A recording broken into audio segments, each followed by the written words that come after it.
Subject discrete mathematics unit 1।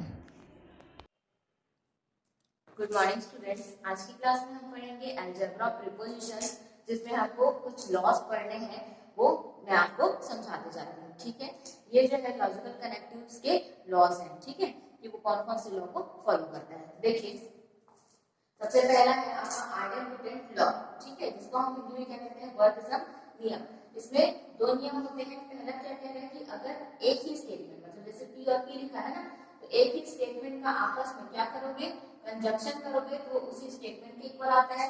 Similarly अगर एक ही statement है तो उन दोनों का आपस में डिसजंक्शन निकालोगे तो उसी स्टेटमेंट के इक्वल आता है। ये लॉ होता है आइडेंटिटी। ठीक है, दूसरा देखिए, दूसरा होता है कम्यूटेटिव लॉ, जिसको हम कहते हैं क्रम विनिमय नियम। क्रम विनिमय नाम से समझिए, क्रम का विनिमय कर देना मतलब पलट देना। अगर कोई दो स्टेटमेंट है, ठीक है, तो अगर मान लो उनके बीच में क्या है, कंजक्शन, क्या है, मीट मतलब कंजक्शन। ठीक है, तो पी मीट क्यू लिखा है तो हम उसको क्या कर सकते हैं, क्रम को पलट भी सकते हैं, क्यू मीट पी, तो दोनों का आंसर इक्वल आएगा, कोई अंतर नहीं होगा। ये क्या आपका क्रम विनिमय नियम, मतलब क्रम विनिमय नियम का भी पालन करता है। ठीक है, ये समझ आया। वैसे के ज्वाइन के लिए भी है, मीट हो या ज्वाइन हो, दोनों में आंसर सेम आएगा। मतलब ये कह रहे हैं कि अगर पी मीट क्यू निकालो या क्यू मीट पी निकालो, दोनों इक्वल होगा, या फिर पी ज्वाइन पी निकालो या क्यू ज्वाइन पी निकालो, दोनों इक्वल होगा। ठीक है, आगे बढ़ते हैं एसोसिएटिव लॉ, लेकिन ये सिर्फ मीट और ज्वाइन के लिए बस होगा। ठीक है, आगे देखिए एसोसिएटिव लॉ में, देखिए एसोसिएटिव में आपको कितने स्टेटमेंट चाहिए होते हैं, तीन स्टेटमेंट। जैसे यहाँ पे लिखा है P meet Q meet R, मतलब इसमें क्या करना, पहले दो को सॉल्व करके तीसरे से ऑपरेट करना। ठीक, या फिर इसी को और कैसे कर सकते हैं कि लास्ट के दो को पहले सॉल्व करके उसके एक और जो पहले आया था उसको उससे ऑपरेट कर देना। ठीक है, मतलब ये दोनों को पहले सॉल्व करके इससे सॉल्व करो, या फिर ये दोनों को पहले सॉल्व करके इससे सॉल्व करो, दोनों का आंसर सेम आएगा। ये है आपका एसोसिएटिव लॉ। वैसे ही मीट के लिए भी होता है और सेम डी में क्या दिया है वैसे ही सेम टू सेम ज्वाइन के लिए भी होता है। ठीक, तो ये आपका एसोसिएटिव लॉ हो गया। एसोसिएटिव लॉ मतलब साहचर्य नियम। ठीक है, आगे डिस्ट्रीब्यूटिव लॉ। डिस्ट्रीब्यूटिव लॉ में तीन स्टेटमेंट होते हैं, लेकिन इसमें जो आपका ऑपरेटर होता है वो तो अलग अलग ऑपरेटर होता है। जैसे कि देख सकते हो P meet Q join R लिखा हुआ है, अलग अलग हुआ कि नहीं। डिस्ट्रीब्यूटिव लॉ मतलब होता है वितरण नियम, वितरण नियम। ठीक है, तो देखिए क्या कर देना है, ये सामने वाले का दोनों के साथ वितरण कर देना। तो वितरण करेंगे तो क्या होगा, पी मीट क्यू, फिर बीच में क्या आएगा ज्वाइन, फिर पी मीट आर। ठीक, ये वितरण। तो वितरण नियम का भी क्या होता है, इसमें पालन होता है। वैसे ही मीट वाला, मीट और ज्वाइन, ये वाला भी ज्वाइन और मीट अगर चेंज होगा, मीट की जगह ज्वाइन और ज्वाइन की जगह मीट होगा, तब भी इसका क्या होगा, पालन होगा। ठीक है, दो रूल इसमें हो गए। आगे देखिए, सबसे इंपॉर्टेंट जो है हमारा वो है डी मॉर्गन्स लॉ और डिस्ट्रीब्यूटिव लॉ। ये दोनों को प्रूफ भी पूछता है। इसका प्रूफ कैसे करना है, आपको ट्रूथ टेबल बना के दिखाना है कि इसका आंसर और इसका आंसर, ये वाले का आंसर इक्वल वाले का, है ना, सेम आ रहा है या नहीं आ रहा है, ये आपको प्रूफ करके दिखाना होता है। ठीक है, क्वेश्चन कैसे आएगा, जब आप प्रीपोजिशन लिखिए, मतलब कि पूरे जितने लॉ हैं उसको लिखना पड़ेगा, और जिसको प्रूफ करके दिखाइए बोलेगा उसका ट्रूथ टेबल बना के आपको दिखा देना है, ये करना होता है। ठीक है, अब आगे देखिए डी मॉर्गन्स लॉ। तो ज्यादातर के डिस्ट्रीब्यूटिव लॉ और डी मॉर्गन्स लॉ का पूछता है। ठीक है, truth table. D Morgan's law में क्या होता है कि कोई दो स्टेटमेंट है, चाहे उसके बीच कंजक्शन हो या डिसजंक्शन, उसके पूरे का नेगेशन, अगर मान लो कंजक्शन है पी मीट क्यू है और पूरे का नेगेशन है, तो अगर हम नेगेशन को अंदर लेके जाएंगे तो सिंबल क्या हो जाता है, चेंज हो जाता है। कौन से रूल से, बाय डी मॉर्गन रूल से। मतलब क्या होगा, पी नेगेशन पी मीट था तो क्या हो जाएगा, join negation P join negation Q, इस तरीके से होगा।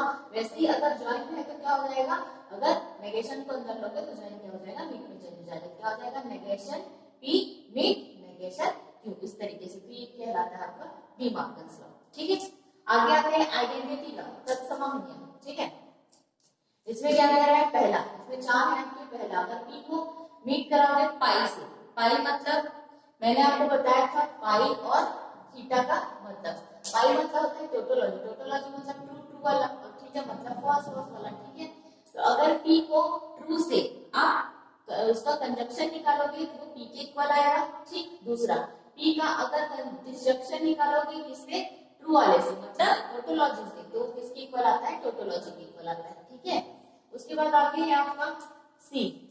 सी में क्या कह रहे हैं कि पी का कंजक्शन निकालना है आपको थीटा मतलब कॉन्ट्राडिक्शन से, तो कॉन्ट्राडिक्शन के इक्वल आता है और ज्वाइन कराओगे तो किसके इक्वल आता है, पी के इक्वल आता है। जैसे यहाँ पे बना के दिखाती हूँ आपको, पहला को जैसे ए को देखिए, इसमें पी है और पाई है। पी का मतलब क्या हुआ, ट्रू और फॉल्स, ठीक है, और पाई का मतलब क्या हुआ, ट्रू ट्रू, ठीक है। ये देखिए अगर दोनों का मैं मीट निकालूं, पी मीट पाई, ठीक है, मीट में क्या होता है, जब दोनों ट्रू होते हैं तो ट्रू आता है, अदरवाइज फॉल्स आता है। ये ट्रू हो गया और फॉल्स, ये ट्रू और फॉल्स मतलब किसके इक्वल हो गया, ये पी के इक्वल हो गया, ठीक। इस तरीके से तो आगे देखिए, ये समझ आ गया। अब नेक्स्ट है आपका कॉम्प्लीमेंट लॉ, मतलब जिसको हम हिंदी में क्या कहते हैं, समवर्त नियम कहते हैं। समवर्त नियम में आपके 5 है, क्या क्या है, P meet negation P, P और नेगेशन पी का मीट निकालोगे तो थीटा के इक्वल आएगा। थीटा मतलब आपका कॉन्ट्राडिक्शन, ठीक है, मतलब फॉल्स फॉल्स आएगा आपका आंसर, ठीक है। अगला देखिए, उसके बाद दूसरा है इसमें पी जॉइन नेगेशन पी, अगर पी और नेगेशन पी का मीट निकालोगे तो थीटा मतलब फॉल्स में आता है आंसर, और पी को नेगेशन पी से जॉइन निकालोगे तो पाई मतलब ट्रू आएगा आंसर, ठीक है। उसके बाद तो देखिए पी का नेगेशन का नेगेशन, पी का मतलब डबल नेगेशन निकालोगे तब क्या आएगा, तो पी का अगर डबल नेगेशन निकालोगे तो वापस से पी आ जाएगा, ठीक। पी का नेगेशन मतलब अगर पी है आपका क्या, देखिए अगर पी आपका क्या है, ट्रू और फॉल्स है, तो उसका नेगेशन निकालोगे मतलब उसका उल्टा, ट्रू का फॉल्स, फॉल्स का ट्रू। अब इसका एक और अगर नेगेशन निकालोगे तो क्या आएगा, ये फॉल्स का फिर से नेगेशन निकालोगे तो फॉल्स का क्या होगा, ट्रू, और ट्रू का क्या होगा, फॉल्स। देखिए ये दोनों इक्वल आ गए इस तरीके से, ठीक है। आगे देखिए, अगला बोल रहे हैं ये पाई, पाई मतलब ट्रू, ठीक है, ट्रू का नेगेशन क्या होगा, फॉल्स, और फॉल्स का नेगेशन क्या होगा, ट्रू। तो होगा ही, अगर ट्रू है तो उसका नेगेशन क्या होता है, फॉल्स होता है, फॉल्स का नेगेशन क्या होता है, ट्रू होता है, ठीक। अगला आगे है आपका लॉ ऑफ कॉन्ट्रापोजिटिव, जिसको हम हिंदी में कहते हैं प्रतिस्थिति का नियम। इसमें क्या होता है, अगर P इंप्लाई कर रहा है Q को तो वो इक्वल होगा negation Q imply negation P के, ठीक है। ये है प्रतिस्थिति का नियम, इसको आप एकदम ध्यान से याद करेंगे। P इंप्लाई कर रहा है Q को तो Q इंप्लाई करेगा P को, ऐसा नहीं होता है, तो क्या होता है, उल्टा होता है, नेगेशन Q इंप्लाई करता है इसको, नेगेशन P को। यही है आपका प्रतिस्थिति का नियम। अगला लास्ट 9 ही लॉस होते हैं इसमें, लास्ट है आपका एब्जॉर्प्शन लॉ, जिसको हम कहते हैं अवशोषण नियम। अवशोषण नियम में क्या होता है कि अगर आपके पास 2 स्टेटमेंट है, ठीक है, और 2 स्टेटमेंट में से एक स्टेटमेंट आपका 2 बार है, कोई भी स्टेटमेंट हो सकता है, अभी इसमें मैंने P लिखा है, जरूरी नहीं कि वो P हो, Q भी 2 बार हो सकता है, ठीक है। तो कोई एक स्टेटमेंट अगर 2 बार आ रहा है, वो भी अलग अलग ऑपरेटर के साथ में, जैसे यहाँ पे देखिए P एक बार अलग ऑपरेटर के साथ में और अंदर एक बार अलग ऑपरेटर के साथ में, यहाँ पे मीट में और यहाँ पे जॉइन में है, ठीक है। तो इसमें क्या होता है, जो अदर एक जो स्टेटमेंट होता है उसका क्या हो जाता है, अवशोषण हो जाता है और इक्वल आ जाता है इसके P के इक्वल आ गई है, ठीक। P 2 बार है अलग अलग ऑपरेटर के साथ, इसलिए P आया है। अगर कोई दूसरा स्टेटमेंट 2 बार अलग अलग ऑपरेटर के साथ में आएगा तो उसके इक्वल होगा, ठीक है। वैसे यहाँ पे भी P अलग अलग ऑपरेटर के साथ में है 2 बार, ठीक है, तो इसके इक्वल आ गया P के इक्वल। जैसे आप एक और यहाँ पे समझ सकते हैं, अगर यहाँ पे Q होता 2 बार तो Q के इक्वल होता, ठीक है। जैसे अगर यहाँ पे होता Q meet Q join R या Q P ही ले लो, चलो, ठीक है, P, तो यहाँ पे क्या हो रहा है, Q 2 बार अलग अलग ऑपरेटर के साथ आया है, तो ये Q के इक्वल होगा, ठीक। इस तरीके से होता है ये। तो ये आपके अलजेब्रा प्रीपोजिशन है, कितने हैं टोटल, 9 हैं। क्वेश्चन में आपको पहले ही बता चुकी हूँ कैसे आता है कि अलजेब्रा प्रीपोजिशन लिखिए, ऐसा आएगा तो आपको ये 9 लॉ को ऐसे ही लिखना है। और अगर आपको बोलेगा कि जैसे बोल दिया कि डी मॉर्गन्स लॉ को प्रूफ करके दिखाइए या फिर डिस्ट्रीब्यूटिव लॉ को प्रूफ करके दिखाइए, तो आपको क्या करना पड़ेगा, इस डिस्ट्रीब्यूटिव लॉ का ट्रूथ टेबल बनाकर दिखाना पड़ेगा, या डी मॉर्गन्स पूछेगा तो उसका ट्रूथ टेबल बनाकर दिखाना पड़ेगा, ठीक है। पूरे का नहीं बोलता है, किसी एक का बोलता है, अगर बोलेगा तो जरूरी नहीं है बोलिए, ठीक है।